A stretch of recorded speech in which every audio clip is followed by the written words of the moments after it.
साथियों, मुलाकात का कार्यक्रम के लिए कोई स्टूडियो की आवश्यकता नहीं पड़ती है। हमें जहां जैसे जो मिल गया हम उससे वार्तालाप करने लगते हैं और अचानक से किए गए वार्तालाप से ही अक्सर कोई ऐसा तत्व, एक ऐसी बात निकल करके आती है कि जनता को एक दिशा मिल जाती है। आज मेरे साथ मुलाकात में हैं नरेंद्र सिंह यादव, समाजवादी पार्टी के जिला उपाध्यक्ष रहे हैं। अभी हालिया घटनाक्रम थोड़ा बदल गया है। ये जब घटनाक्रम बदला उस वक्त आपको क्या फीलिंग्स आई? कभी सोचा था ऐसा हो जाएगा?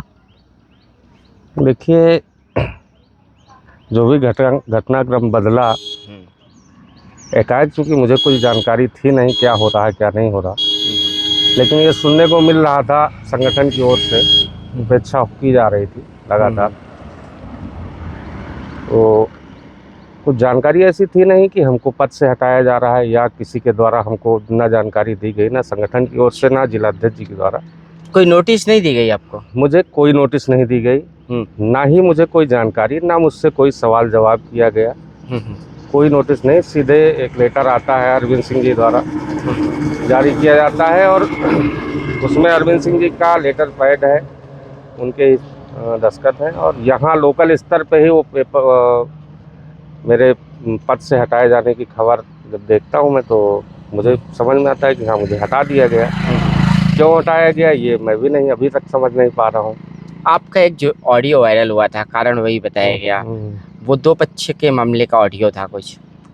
देखिए, उस ऑडियो के बारे में मैं सार्वजनिक रूप से कहना नहीं चाह रहा था, क्योंकि मामला पद से हटाए जाने तक हो गया। वो ऑडियो 3 महीने पुराना और उसमें जिस व्यक्ति ने ऑडियो वायरल किया या जिसको बूथ अध्यक्ष बताया जा रहा है, सर्वप्रथम तो वो सरैया ग्राम पंचायत में किसी बूथ में कोई बूथ अध्यक्ष नहीं। अच्छा। दूसरा, जो घटनाक्रम ऑडियो वायरल होने की बात हुई वो क्रिया की प्रतिक्रिया हुई है।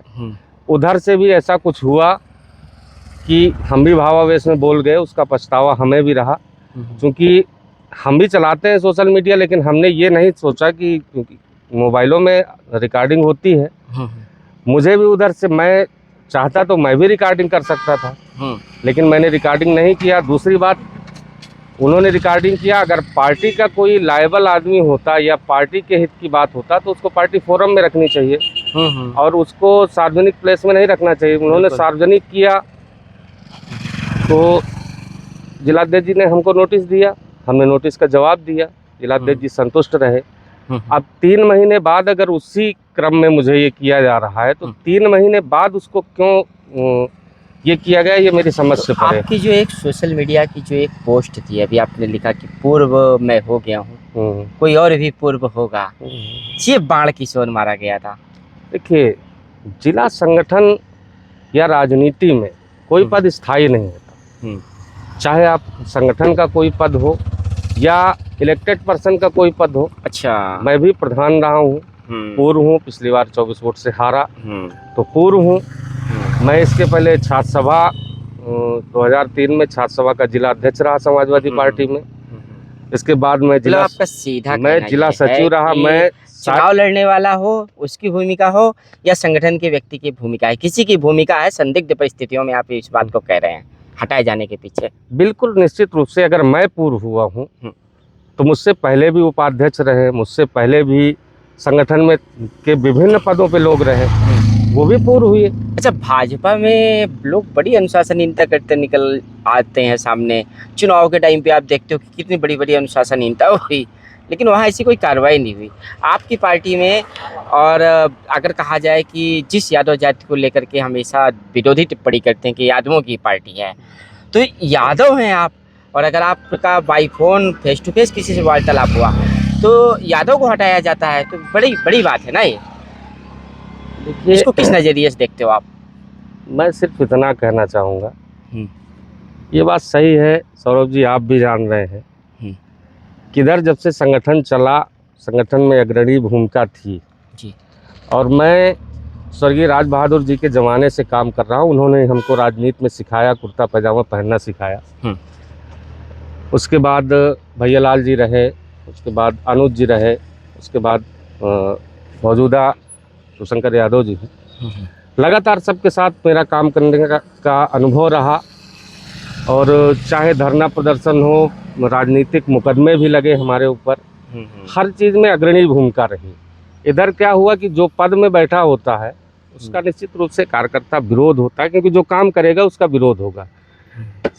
दिक्कत यही हुई कि पद में बैठे हुए जिनके सिग्नेचर से सब कुछ जारी होता है, वो आक्रोश मेरे ऊपर आ गया। कारण ये था कि लेखनी मेरी होती थी और सिग्नेचर उनके होते थे। अच्छा। तो वो आक्रोश मेरे ऊपर आ गया। और जिनके वो कहते हैं ना कि जिनके लिए कुछ किया गया, अगर वही नाराज है तो फिर अच्छा, समस्या ये है ना कि नाराजगी की वजह पता होनी चाहिए। अच्छा, इसका विधानसभा चुनाव में क्या असर पड़ेगा इस प्रकार की कार्रवाई का? कोई असर नहीं पड़ेगा। देखिए, समाजवादी पार्टी हमारा परिवार है और मैं समर्पित कार्यकर्ता हूँ पार्टी के लिए। मैं किसी पद में ना रहूँ, पूर्व लिखूंगा। अभी भी मेरे पास पार्टी के पद हैं, संगठन के पद हैं। मैं जोन प्रभारी हूँ।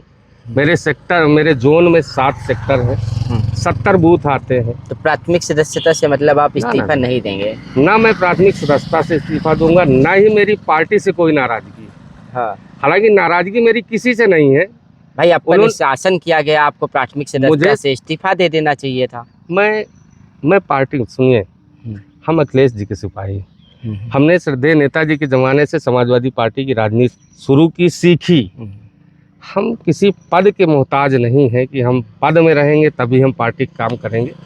बल्कि पद के बाद एक चीज़ है, निश्चित रूप से मुझे अनुशासन के लिए हटाया गया। मैं अपने आप में काम करूंगा, अनुशासित होकर मैं पार्टी के लिए और मजबूती से काम करूंगा। मैं जितना काम समय शायद मैं पार्टी कार्यालय में देता था, उतना मैं फील्ड में काम करूंगा। मैं और पार्टी को मजबूत करूंगा। तो देखिए मित्रों, ये होती है राजनीति की संभावना।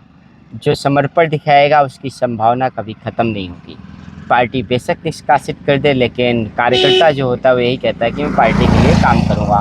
तो आज की मुलाकात में नरेंद्र सिंह यादव ने हमसे कुल मिलाकर के पार्टी के लिए काम करते रहने की बात कहकर आगे की संभावनाओं को बनाए रखा है। अब देखते हैं आगे कि आखिरकार राजनीति का ऊँट किस करवट बैठेगा। जय हिंद, जय भारत।